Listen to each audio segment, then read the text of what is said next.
So I started coming to Movement about 3 months ago.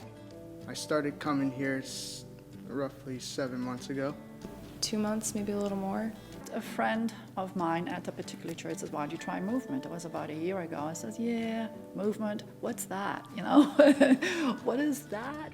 So my family and I moved to New England in the summer of 2016 with our best friends. We left everything behind in the Midwest, moved 1,600 miles away, didn't even have a place to live, and it was our hope to be able to be a part of a huge story that God was writing all over New England, from Maine to Massachusetts to Connecticut to Vermont to New Hampshire to Rhode Island. To see God move in such a humongous way from afar, we wanted to find a little piece, a little part that we could play. And that story started in southern New Hampshire. I think like every single one of us have this deep, deep passion within our souls for our lives to make a difference. And most of the time we just don't even know where that starts. We want purpose, and we don't really even know where to look. And so for me, some of the people that invited me into a story, it looked a whole lot like service. And it was in the place of denying myself and playing a part of an extra in a much bigger story. And it was in the place of service that I discovered my purpose. Just knowing that the reason why we do what we do is because it's, Jesus called us to love people, love our neighbors. Ultimately, though, we want people to find a relationship with Jesus. As soon as I walked through this door, everybody was so welcoming, giving me hugs, shaking my hand, asking me what my name was. They immediately welcomed and felt like I was at home the minute I walked through this door. So it just spoke to me, and I just fit in right away. It wasn't like a big jump for me anymore. It's like, yeah, this is it. This is what I truly believed in. This is really, this is me. This is it. Because the second I walk in those doors, everything else is just gone. It made me feel happy and never felt scared or worried about anything. I felt like it was a new me. Felt really welcomed into this church. This is my life right now, and I can relate to this, and it's given me a lot of hope. So, I think we've always tried to push the envelope and look for things that people say can't be done. And we don't think that the gospel is powerless. We think that the gospel is powerful. And the gospel's power does not relate to a region. It is supreme. And so it can work here just as well as it can work anywhere else. And we're seeing it. We're seeing it. In the very beginning of Scripture, from the point in time when Jesus resurrected and he looked at all of the leaders that were left and he said, okay, here's what I want you to do. I want you to go into the world and I want you to do what I've done with you, and you have all authority under heaven and earth has been given to you. Now I want you to go. But it started off kind of hard because they didn't want to go. They wanted to stay because staying is safe. And what happens when we go, we begin to feel the power and the presence of God alive in us. And so we, from the very beginning of day one, we said, like, what if we could really be the church? The church is not a place. The church is a people. And what would it look like for all of those people to live such radically generous lives that people would literally stop and look up and say, what on earth do you have that I don't have? And what would it take me to get that? We certainly did not start a movement. We joined a movement that God had been unearthing through so many different people who were already here way before us, making an impact. And we joined that story that he was writing. And so my best friends and I, we were sitting around one day and we were like, hey, what is like the fastest way to build friends and meet new people and make a difference in our community and live a story that is big enough to invite other people into it? And so we had this dream to bring this truck to life that is literally a dream machine. And We want to leave the church building. So often church kind of stays within those four walls, and that's great and that's beautiful, but we really want to go and meet people where they are, and that's happening outside of church. And so we hit the road.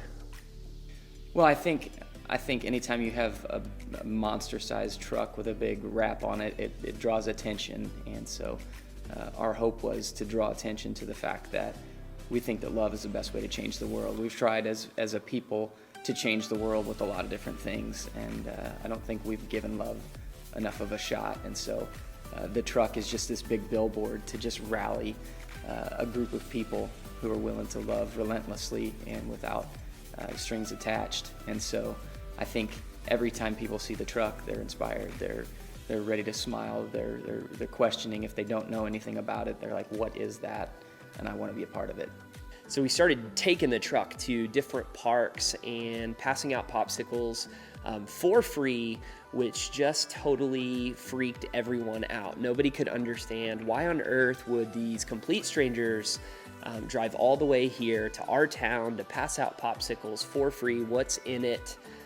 What strings are attached? And so we met people in this place and told this story, and the story went a little bit like this. They would receive a popsicle and say, how much does this cost? And we would say, it's already been paid for. And they would usually push back. Every great New Englander would push back and say, I don't understand, what's the catch? And we would just say, the greatest things in life have already been paid for. Somebody had to pay a price for that. And we would just kind of like leave it there, and people would say, well, where on earth are you guys from? And we would say, well, we're just a part of this community of difference makers, dreamers and doers who've decided that we all want to change the world, and we just believe that love was the best starting place to be able to do that. And so what started to happen was families began to sign up to take this truck to local parks closest to where they lived, and they would pop open the window and their families would pass out popsicles together. And the stories that came back from that were just amazing. June 3rd, 603, we wanted to love as much of the 603 as possible. And this year it's happened to take place on a Monday. Mondays are a day that a lot of people really don't like. A lot of people hate Mondays. And so we thought, what if we could give an entire Monday away to our community? What would that look like if we had a ton of people give a day away? And so 603 was kind of born out of that idea of wondering about generosity, wondering about how can we be generous with our time, with our talent, and our treasure? And we decided to give a day away by having different locations all around New Hampshire, serving and loving their community. And so we began dreaming and thinking and saying, what could we do on a much bigger scale than just one family serving for a couple of hours, passing out popsicles, to see all of these people's lives just become so brightened up, because generosity is absolutely contagious. So what if we could have people completely give their entire day away to serve and love the 603? And what would it look like to do that outside of our backyard, to be able to spread ourselves out all the way across the 603 in the middle part of the state geographically, to go from the border of Hanover, New Hampshire, start at sunrise and serve as many people as possible from Hanover to Hampton Beach, from sunrise to sunset. And so the dream kind of started, and it started in a place, and thankfully a team came along and refined it. So we had meetings for months leading up to this event. We identified leaders, they chose locations, and then they were the ones who took complete charge of the day. They built their teams, they gathered resources, they found different organizations that were serving their community, partnered up with them, reached out to them, planned schedules for their days. Each location leader completely had the reins to take control, take charge of their day. And my job was just to lead them well, to make sure that they had what they needed, and to serve them as they served others. We just started researching different organizations in the town. And we found the Oyster River Youth Association and got in touch with them and asked what we could do. What did they tell you? They said, Well, there isn't anything that you can really do on site. They're in Durham, but they did have a field out in Madbury, which is about 10 minutes up the road from Durham. And they said, we have a project we have been meaning to get to for a long time, and we would like somebody to paint our dugouts. And I thought, that's perfect. We'll do that. They were dark blue. Like your shirt. And yeah, kind of darker than my shirt. And we painted them a light gray with a white trim. We started actually at Dunkin' Donuts in the morning. We brought in some flower, like a flowered plant for the Dunkin' Donuts workers, and we just told them like, hey, this is what we're gonna do. We're, it's Love 603 Day. We're gonna come in and just buy coffee for people for a little bit of time. So we did that, and they were really excited. They thought that was really neat, and they were thrilled with the little plant. So there were a bunch of us, And we have a pretty cool story about that. It was a Dunkin' Donuts that didn't have a drive-through, so there was a steady line of traffic, people in line, and we were just buying coffees, and everybody got a chance to use the card to buy different people coffee.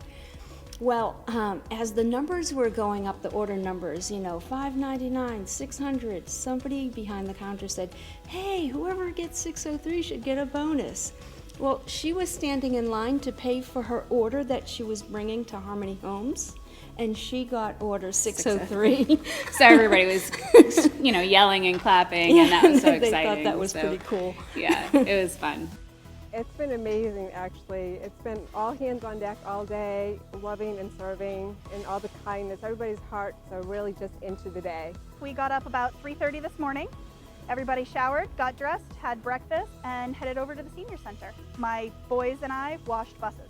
We cleaned the inside, we cleaned the outside, mop, buckets, throwing water around. Someone may or may not have gotten a bucket in the face. I took a day off from work. I told my boss I won't be in Monday. He said, oh, okay. It's fun. It's a great way to connect with people. It's a great way to learn a little bit about what their story is and their journey.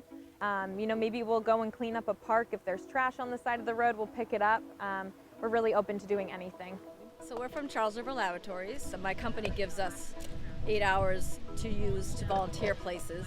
So we chose here, and we decided to do it with my family for church and for work. So they encourage it highly. So I'm Johanna Beachy. I'm the Family Life Director at MCC, and our whole Family Life team came out here for today to be a part of the Love 603 Day that movement was organizing. It's been a blast. And I saw actually through Facebook that they were putting together this day where basically they were talking about like giving a day away, and you just serve around the state of New Hampshire. They had all these different sites. And as soon as I saw that, I'm like, well, our team is not sitting in our office if that sort of a thing is happening on that day. We've got to go be a part of that.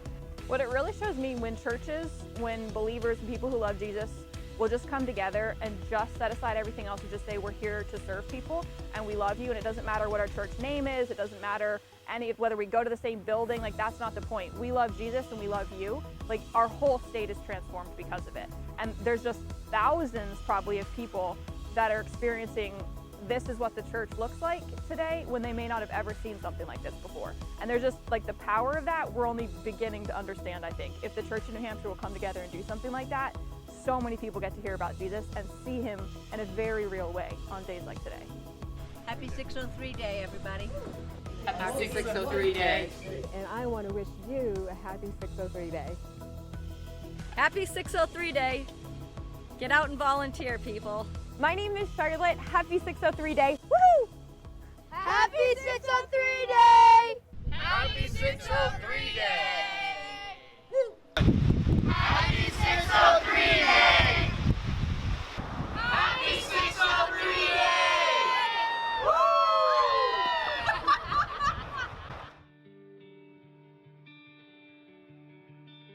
But as I got older, I kind of fell away from God a lot and got very angry with the way life was going.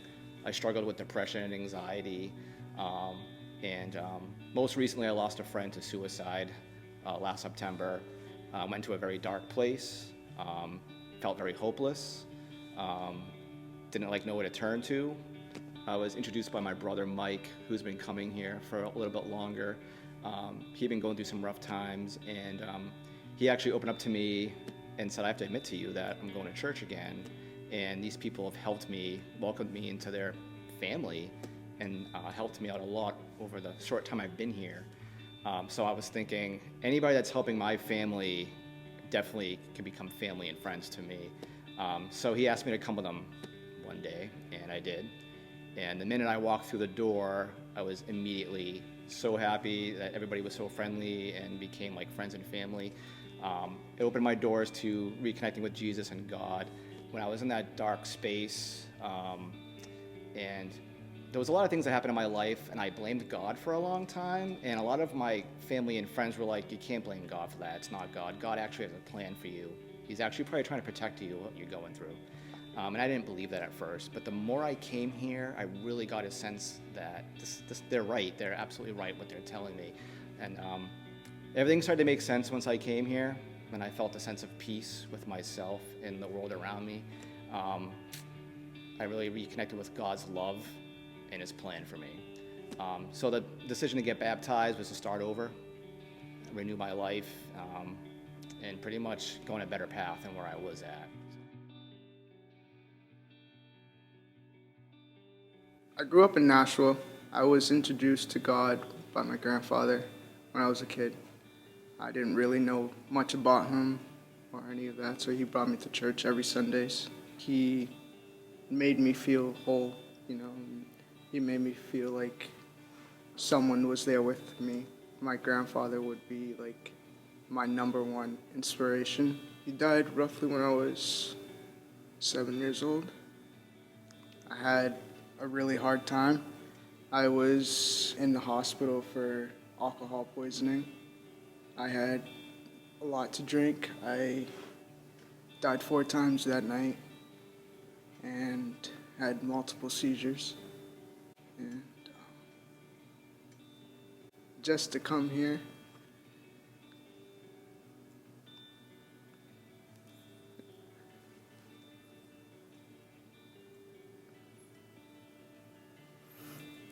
it made me feel like I had a purpose.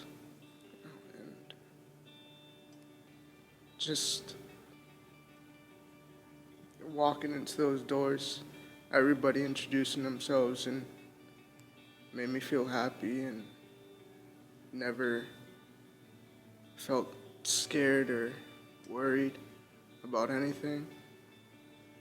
I felt like it was a new me, and I felt really welcomed into this church, not like other churches that I went to. I knew I was going to get baptized here and just didn't know when, until that day when Josh was on the stand and said 603 is coming up and we're going to be doing baptism, and something spoke to me saying that you need to get baptized that day.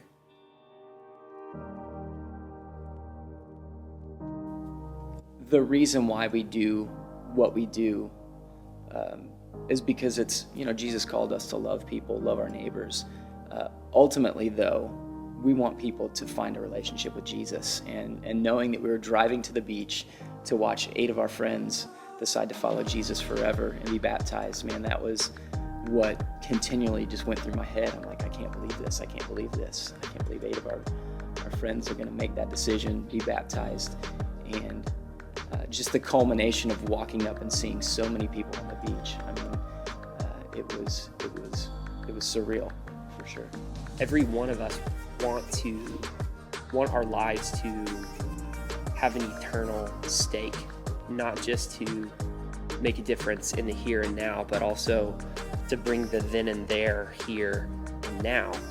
And to see all of these people start their day serving, like it started with service and it ended with surrender. And I don't know that there's any better representation of what is going to happen in all of eternity. Is we've been placed here for this specific time, for the reason to serve and love and forgive and push out hope to our neighbors and friends and coworkers and family members who've hurt us, and ultimately we are stewards of that opportunity. And so every single person that surrendered their life to Jesus on the beach that night started that day giving their day entirely away. And I think that was a little tiny glimpse of what the rest of their lives is supposed to look like. On June 3rd, we saw people from all walks of life, all beliefs of life, join a movement of people who completely gave their day away. We had artisans and airline attendants. We had budget makers and burgermeisters. We had commissioners and cake bakers. We had dreamers and doers. We had engineers and educators and everybody in between. The beauty of getting to be a part of a community-like movement is that if you have a dream, we have a community of people who want to help bring that to life. And so wherever you are and whatever your passion is and wherever that intersects with people, you will find a life of service and you will find your purpose.